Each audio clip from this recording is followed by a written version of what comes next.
So have you ever thought about what would happen if you could punch something so hard you just broke physics? Well, the latest chapters of One Punch Man decided to answer that question. And let me tell you, the answer is way more gloriously unhinged than you could ever imagine. Okay, so let's just dive right in, starting with chapter 170. And hey, quick heads up, this is your official spoiler warning. Seriously, if you are not caught up on the manga, you might want to hit pause and come back, because the scale of this fight, it's just on another level. So this all kicks off with the hero hunter Garou. He gets this insane power-up from some mysterious cosmic being just called God. And when I say power-up, I mean he's basically leaking so much raw energy, it's a miracle the entire planet doesn't just melt right there. And this is where things get, well, really clever. Garou is basically a walking, talking nuclear reactor now. And the other heroes? They're definitely feeling it. Their hair starts falling out, which is, yeah, that's a classic, pretty horrifying sign of acute radiation poisoning. It's such a small detail, but it just goes to show you how much thought the creators actually put into the quote-unquote science of this completely absurd world. But you know, the S-Class hero Blast isn't just going to stand there and take it. He comes back with something called a gravity knuckle, which is every bit as wild as it sounds. So the idea, theoretically, is that he's pumping out gravitons. You know, the particles that are supposed to carry the force of gravity. If he can actually control those, he can make his fist as dense as a neutron star. Let me put it another way. He's basically trying to punch Garou with a miniature black hole. So how does Garou respond? With a nuclear fission punch. Yeah. The idea is he's literally splitting the atoms in Blast's face to create a nuclear explosion. I mean, that is a metal way to fight. Now, of course, in the real world, you can't just do that. You need specific stuff like uranium to cause fission. You can't just split face atoms. But come on, this is a manga. We're going to let it slide because it's just that awesome. And believe it or not, we're just getting started. The fight escalates so fast that their combined serious punch squared, yeah, that's a thing, threatens the entire planet. So Blast has to teleport them all the way out to Io, one of Jupiter's moons, just to keep them from, vaporizing Earth. And it's out there that we see one of the most absolutely mind-blowing feats maybe ever. Saitama, in his infinite and kind of terrifying wisdom, decides to perform a serious table flip. But he's not flipping a table. Oh no. He flips the entire crust of the moon Io. I'm not making this up. He literally rips the ground right out from under Garou and just yeets a continent-sized chunk of rock into space. I mean, it is an absolutely jaw-dropping moment, but it also makes you wonder, right? Just how much power would it take to actually flip a moon? Well, I'm glad you asked, because you better believe we're about to do the math on this glorious ridiculousness. And the answer is a lot. Like a mind-bogglingly, astronomically huge amount. We are talking about 300 octillion joules of energy. Just let that number sink in for a second. It's so big, it's basically meaningless by itself, so we need some perspective here. Okay, so to give you a clearer picture, that is enough raw power to turn the entire crust of our planet, from the tops of the mountains to the bottom of the oceans, into one giant sea of boiling molten rock. So, yeah, Saitama's, he's pretty strong. But the crazy train does not stop there. Oh no, in fact, it's just getting warmed up.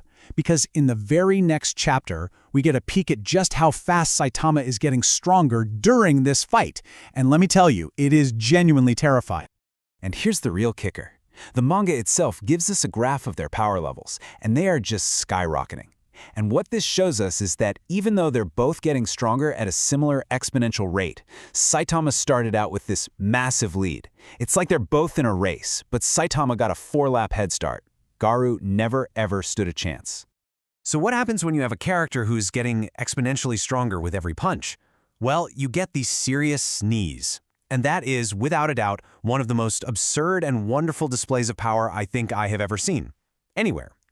You heard me. Saitama sneezes, and he sneezes so hard that the force of it travels across space and just blows the entire gaseous atmosphere clean off of Jupiter. It strips the planet right down to its rocky core. I am not making this up. It is literally right there on the page.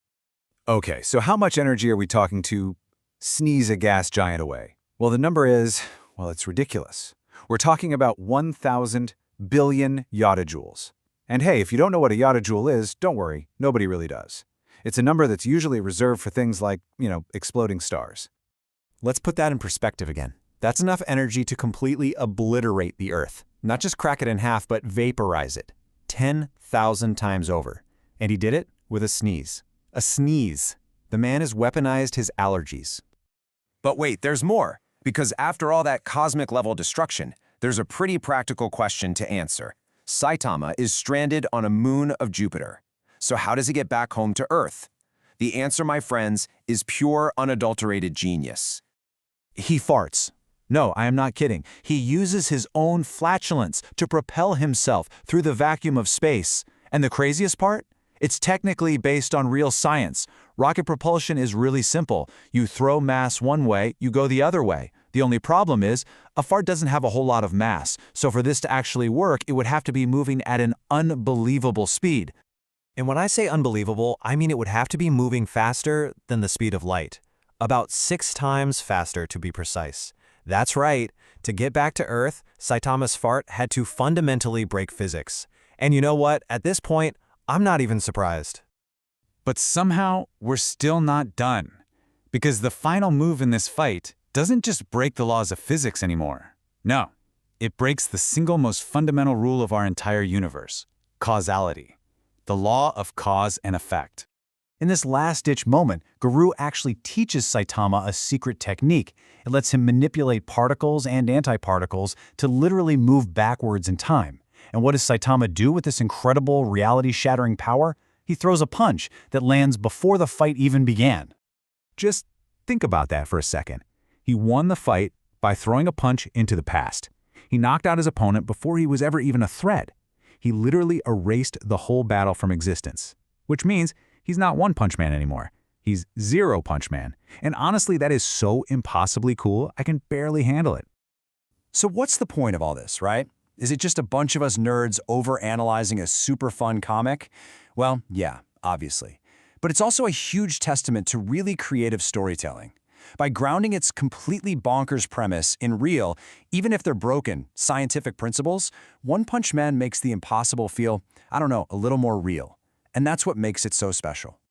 And all of this leaves us with one final kind of mind-bending question. When you have a character who is so powerful he can literally punch time itself, a character who can punch his way out of the plot, what's left for him to do? What rules are there left to break?